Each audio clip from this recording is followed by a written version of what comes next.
Thank you for your performance, and audience has some questions we would love you to answer. And the first question is, which is the craziest project you've ever done? The craziest project I've ever done? Yes, the craziest one. Wow, that's a tough one. I think the craziest thing I ever been doing was starting up doing this project. When I started what I called Center for Urban Art, it was for me meant as a funny way of working with people's mindset to see if can you do this official pronouncement of something that's not official at all. And people really liked the terms, and we got 5,000 members at Facebook quite easily, and it wasn't my point. It was the craziest thing I did, because then I really had to be serious about it, and not just doing this as a for fun and for doing mental work with people. Thank you. The second question is, how do you attract the funds for your activities, which is always important? For example, the green grass coverage, plants, flowers, etc. Also the economical impact of your activities to city economics. It's quite easy doing this low budget projects. You can do them low budget. I started up doing low budgets, only working with British Council the first couple of times. Then afterwards I got some foundings by the municipality, but it was not much. But the big urban gardening workshop, as I did, was founded by the Architects Foundation. And that's a really, really huge amount of money they got. They are building buildings for millions of euros also, and we only got euros. We had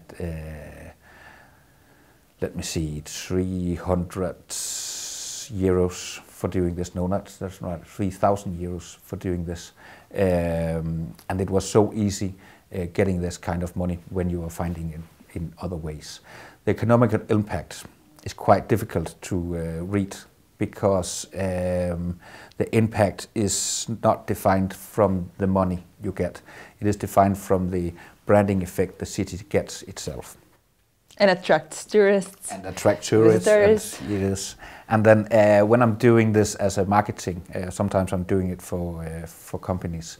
They are not doing this to make more money at the bottom line right now, but they are doing it to show that we are working with the environmental city, we are working with the climate and so on, and they are not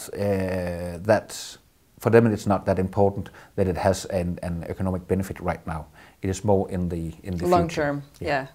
Next question, how do you get permissions from the city council, and are those activities you're making a short term or a long term? Backwards. It is a contemporary way of working.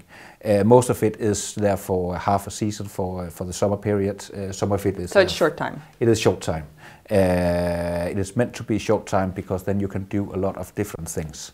There's a lot of different ways of working with this, and it's quite funny. The first question, that how I get the permission, that's a bit touchy because I'm not always getting the permission. Oh, so sometimes it's illegal, right? Yeah, it is a kind of working guerrilla, but the permission are given by different people. If you're working with people's houses, it is actually only the house, the private, yeah, the private giving the permission. If you're working with the city beds, it is the municipality giving the permission. And if you go asking the municipality, can we work in this size, they don't believe you.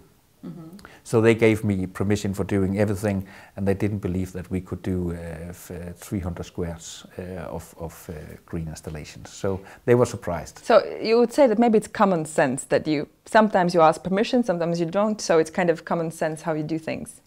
Yeah, it is depending on what we are working with. Because when I'm doing workshops, I don't want people to have fines, police stress. Yeah. So I'm always making sure that they got the permission to do what they're doing, but they don't got the exactly permission for doing exactly what they are doing, and that's necessary normally, the laws. But we have this way of working that it's okay.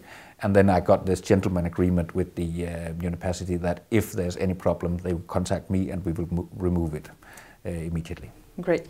And my last question, what do you think about Conference in Liepāja, which is a city which is quite far away from the urban center Riga, out of seas, and here, Conference, all of you here, What is your opinion about this conference? It is so great doing a large-scale conference like this, because second cities also really needs this. Mainly the capital, also in Denmark, the capital of Copenhagen, is really having a lot of this conferences and head offices and so on. And the second city always need to be more creative, to do it themselves, to get these things.